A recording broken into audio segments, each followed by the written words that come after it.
지금까지 노인 장기 요양보험에 대해서 6번에 걸쳐서 살펴봤는데요. 이번 시간에는 이 보고서에 나타난 마지막 정책 방향에 대해서 살펴보도록 하겠습니다. 안녕하세요. 저는 시니어 라이프 비즈니스를 연구하는 최학희입니다. 노인 장기 요양보험 실태조사 무려 1000페이지에 달하는 첫 번째로 시행된 보고서인데요. 85세 이상 부모님의 3분의 1이 받고 있는 돌봄 서비스로서 우리들이 반드시 이해해야 할 부분입니다. 오늘은 마지막 시간으로 보고서 결어에 나와 있는 핵심 키워드를 중심으로 이 보고서를 같이 정리해보고 주는 정책적인 방향에 대해서 생각해 보도록 하겠습니다. 첫 번째 언급한 부분은 재가급여에 관련된 겁니다. 즉 집에서 받는 서비스를 다양화할 필요가 있다는 거죠. 현실을 열어보면 요양보호사 선생님이 집에 가셔서 어떠한 살림을 도와주신다거나 아니면 그 돌봄이 필요하신 어르신을 가지고 같이 외출을 한다거나 이런 서비스들로 구성되어 있습니다. 근데 여기서 이제 점차 다양화가 필요한데 식사에 대한 부분을 얘기하고 있습니다. 집에서 이렇게 해주시고 하는 부분이 아니라 이것과 함께 어떠한 서비스를 통해서 식사의 그 질, 특히 영양관리, 그리고 이런 배달, 이런 것까지도 결합할 수 있는 모델이 있지 않을까를 고민하는 거고요. 말씀드린 것처럼 노인 환자가 되면 만성질환일 경우도 많고 식단에 대한 관리가 필요할 수 있습니다. 그리고 약 30%는 보다 부드러운 음식을 취하게 된다고 앞에 보고서에서 봤는데요. 이러한 종합적인 것을 관련해서 식사와 영양을 챙기는 것이 처음으로 나타난 중요한 키워드고요.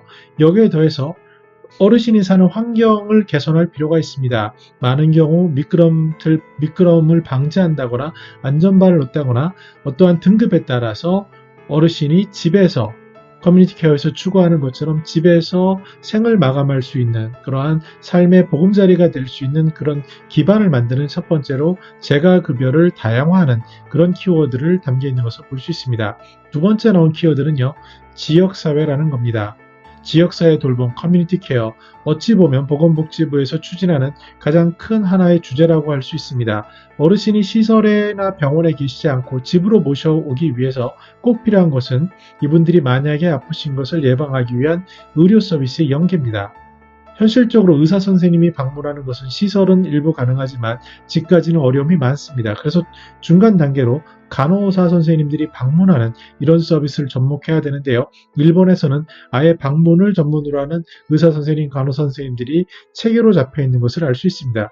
우리는 여기에 더 나아가서 4차 산업혁명 시대에 앱을 통해서 미리 관리하고 IT 기술을 통해서 미리 필요한 정보를 공유하고 또 지역에 있는 1차 의료기관을 통해서 사전 점검을 받고 하는 마을 주치 같은 개념의 지역 의료 서비스를 만들겠다라는 정책 방향이 읽히고 있다라고 볼 수 있습니다.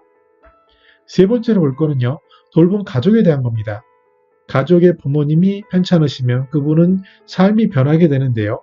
그 부모님과 함께 고립된 삶으로 갈 수도 있고 또 거기서 느낀 바가 있어 본인이 어떤 돌봄을 또 사회적으로 실현하기 위해서 요양보호사 선생님이 되는 경우도 있습니다. 이런 식으로 그 돌봄 가족에 대한 관심이 그동안 많이 방치됐는데 이 수가 늘어나면서 특히 돌봄 가족이 받는 피해들, 정신적인, 금전적인, 신체적인 어려움들을 지원할 수 있는 방법을 찾아보고 그분들 네트워크하고 그분들이 배운 스킬과 그 헌신된 마음을 가지고 다시 사회 쪽으로 환원할 수 있는 이런 다양한 모델을 찾아보는 것을 키워드로 잡고 있습니다. 네 번째 우리가 찾아볼 수 있는 부분은요. 독거노인에 대한 겁니다. 점점 고령화가 되면은 그리고 1인 가구 비율이 벌써 약 굉장히 높아지고 있는데 어르신이 되면 그 비율은 더 높아집니다. 왜냐하면 여성 어르신께서 더 오래 사시는 확률이 높고 또 그 사이에 사별이라는 것도 하게 되면서 점차 우리가 볼 사회는 독거노인들이 사시는 사회가 되고 지방으로 갈수록 이런 현상이 더 극명해지고 있습니다. 따라서 현재 여러 겹을 통해서 독거노인을 돌보는데 이 서비스를 요양 서비스와 같이 결부해서 하나의 서비스를 연계하는 방향에 대해서 고민하고 있고 연구를 진행하고 있습니다.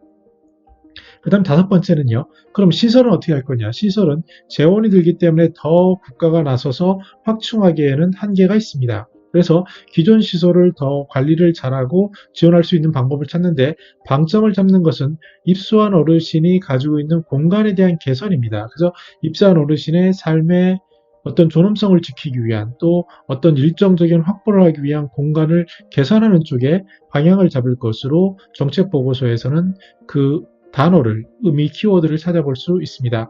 마지막으로 제일 중요한 것은 바로 요양 서비스 현장에 있는 분들의 처우 개선입니다. 이분들의 일자리를 안정화시키고 이분들이 일하는 보상을 제대로 받을 수 있게 하고 이분들의 어려움을 해결하겠다라는 그 방점이 찍혀 있습니다. 그래서 이러한 6가지를 다시 살펴보면요. 첫 번째는 재가, 지역, 그리고 돌봄, 그리고 독거노인, 그리고 입소노인,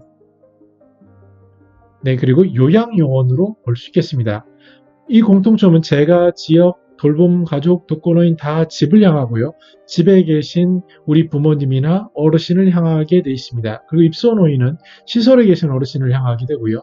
요원은 휴먼 서비스 현장에서 일어나는 그 서비스를 제공하는 실질적으로 어르신과 만나서 소통하는 그런 분들이 포인트가 잡혀 있다고 할 수 있겠습니다.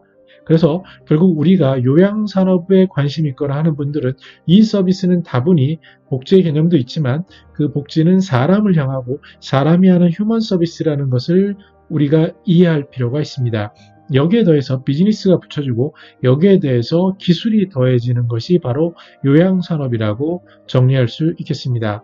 그래서 앞으로 이쪽에 관심 있거나 우리 국가에서 정책으로 방향을 잡는 것들은 앞에서 보신 지역의 시니어가 살던 집에 계시면서 어떻게 돌봄을 강화할 것인가, 그리고 시설에 있는 분들의 삶의 질을 어떻게 높일 것인가, 그리고 그것을 서비스를 제공하는 요양요원들의 처우를 어떤 식으로 개선해서 지속 가능한 생태계를 만들 것인가 하는데 6개의 키워드의 방점이 찍혀 있다고 말씀드릴 수 있겠습니다. 네, 저도 노인 장기 요양보험에 대한 실태조사 처음으로 나온 방대한 데이터를 읽으면서 굉장히 설레기도 하고 그 안에 속살을 볼 것들이 너무 많습니다. 그런데 너무 방대하기 때문에 이 부분에 제 관점에서 관심 있는 부분을 추려서 요약해서 말씀을 드렸는데요. 만약에 실버 산업에 관심이 있거나 특히 요양 서비스에 대해 관심이 있다면 먼저 시장이 어떻게 생겼는지, 그리고 시장의 참여자는 무엇을 원하는지, 그리고 무엇보다 이 서비스는 정부의 공공의 영역에서 국민건강보험에 의한 그 자원이 형성되는 그 시장이기 때문에 정부의 특히 정책의 방향성이 무엇인지를 이해하는 것이 사업의 성패에 달려있다고 말씀드릴 수 있겠습니다.